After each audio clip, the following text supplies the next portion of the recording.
Camilla secretly tries to take the throne, as William and Kate fight back. It started with a whisper behind palace walls, the kind that makes your skin prickle even before your mind catches up. No announcement, no official memo, just a plain white envelope on William's desk, slipped in like a ghost in the night. The kind of thing that didn't belong anywhere near modern royal procedure, but here it was, aged paper sealed with the mark of Queen Elizabeth II, as if her hand had reached forward from the grave. William's gut twisted the moment he laid eyes on it. The fog outside pressed against the windows like a warning. He opened the envelope, each crackle of the paper sounding louder than it should have in the dead quiet of his study. Inside was a document that looked harmless, dry, official, dull. But the language? The wording was razor sharp, the kind that cut in silence. It spoke of succession and influence. Not directly, never that obvious, but between the lines was something dangerous. Something that questioned his place in the royal line and hinted at alternative arrangements from the past that could be twisted. And in the corner of the last page, barely noticeable, was a reference tied to Queen Camilla's private office. That's when the chill really set in. William sat frozen for a moment, mind racing. Camilla, the woman who had walked a long, controversial road into royalty. Always smiling, always measured, but beneath it, William had never been sure. Not since he was a teenager watching his mother cry, alone. Diana had warned him years ago in her own way, told him the palace wasn't all loyalty and crowns. Some people played the long game. He didn't want to believe it. Not really. But now, with this document, he couldn't afford not to. As King Charles grew weaker, Camilla had grown stronger. Her family, especially her son, Tom Parker Bowles, had begun orbiting closer and closer to the throne's glow. Tom, with his book deals and public charm, had started showing up more frequently at royal events. And Camilla's sister, Annabelle Elliott, she'd secured contracts worth millions to renovate royal properties, always just under the radar, just quiet enough to not raise eyebrows. Until now. William reached for the phone and dialed the only person he could trust with this kind of mess, his Aunt Anne, the warrior of the family, unshakable. She didn't hesitate. "I'll be there by morning," she said. Anne had seen palace games play out for decades, and she never underestimated a threat. When she arrived, she brought not only her icy resolve, but also clarity. "This isn't about Camilla trying to be queen," she said flatly. "This is about her building a dynasty of her own." And that made it even more dangerous, because what Camilla was doing wasn't loud, it wasn't dramatic, it was precise, quiet, and deliberate. Elevating Tom as a media darling, making Annabelle indispensable, and now trying to manipulate documents from the past to possibly position her family closer to real power, maybe even succession. And she was doing it while Charles was too frail to intervene. Anne flipped through the document with a calm that only made William more anxious. "We'll need to move carefully," she said. "Camilla's been working this plan for years, but if we expose it the wrong way, it'll make us look like the ones stirring trouble."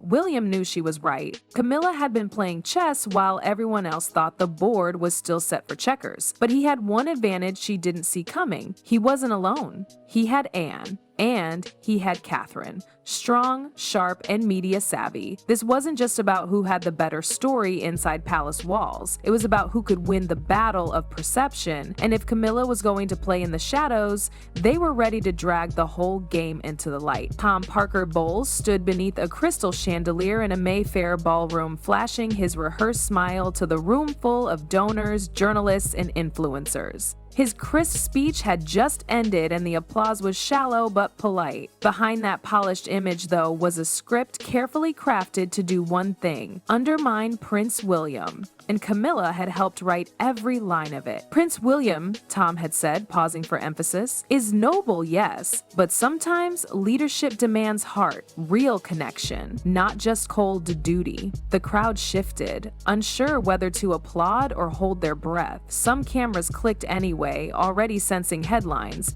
Camilla watched from the back, a glass of red wine trembling slightly in her hand. She didn't like public risk, but she'd reached the point where subtle nudges weren't enough. Charles was slipping physically and mentally, and her window to cement her family's future was narrowing. Tom had to be seen as a legitimate royal figure, not just her son from another life. Tonight was supposed to be his elevation. What she didn't expect was how fast the backlash hit. The press picked up on the speech instantly. Royal watchers dissected every word, and hashtags like Royal Riff and Tom vs. William were everywhere by morning. Some tabloids called Tom bold, others called him arrogant. But one thing was clear, this wasn't just a book launch, it was a power play. At Kensington Palace, Catherine read the headlines in silence while brushing Charlotte's hair. She didn't say much, just forwarded the links to her communications team with a note. Damage control, immediately. That same afternoon, she appeared at an East London school with George and Louis. Her coat emerald green, her smile soft and genuine. She read books with kids, helped paint a mural, and kissed Louis's cheek in front of the cameras. William joined her midway through the visit. The message was unmistakable. This was the family the public trusted. Not Camilla, not Tom. The photos went viral before the car even pulled away from the school. In her Chelsea apartment, Camilla saw the images flood across social media. Catherine crouching beside children, William holding George's hand. The royal brand, polished and invincible. Tom sat beside her, still hopeful. The press will cool down, right? I mean, people liked the speech, didn't they? She didn't answer. That night, William met with Anne again, this time in a discreet, private club often used by senior royals for off-the-record discussions. Anne didn't waste time. Camilla's bleeding public goodwill, but she's not stupid. She'll pull back and recalibrate. William leaned forward, voice low. Then we don't wait, we push. Anne nodded slowly. We push with precision. This isn't about destroying her. It's about breaking her grip. The next move wasn't dramatic. It was forensic. A quiet investigation into Annabelle Elliott's royal contracts was already underway. Anne had reached out to trusted allies in the Privy Council. Every invoice, every renovation bid tied to Annabelle was being pulled apart, and what they were finding was messy. Inflated costs, unusual vendor choices, payments routed through layers of shell companies, a pattern too structured to be sloppy. It was deliberate, and Camilla had signed off on several of them and collected the evidence piece by piece, not just to present it to William, but to eventually make it public if needed. This wasn't just about corruption, it was about betrayal. William didn't want scandal, but he wanted justice. At home, Catherine was already preparing the next set of media appearances, quiet family outings, high-profile charity work, a campaign not of attack but of image, and it was working. The public saw them not just as royals, but as parents, partners, protectors of the Queen's legacy. Camilla had made her move, now they were making theirs. The air inside the Privy Council chamber was dense with tension. A thick folder sat in front of every advisor, evidence gathered over weeks, detailing the financial pipeline that ran from Annabelle Elliott's renovation contracts straight into her private accounts. Numbers didn't lie, neither did emails, and when those emails had Camilla's name attached as the approving authority, the entire tone of the room shifted from concern to fury. William sat at the head of the long mahogany table, back straight, eyes unreadable. Anne stood beside him, flipping through the final pages of the report with calm precision. £5 million in overcharges, she said, her voice sharp. Paid out under the royal budget, pushed through by someone who knew the system too well.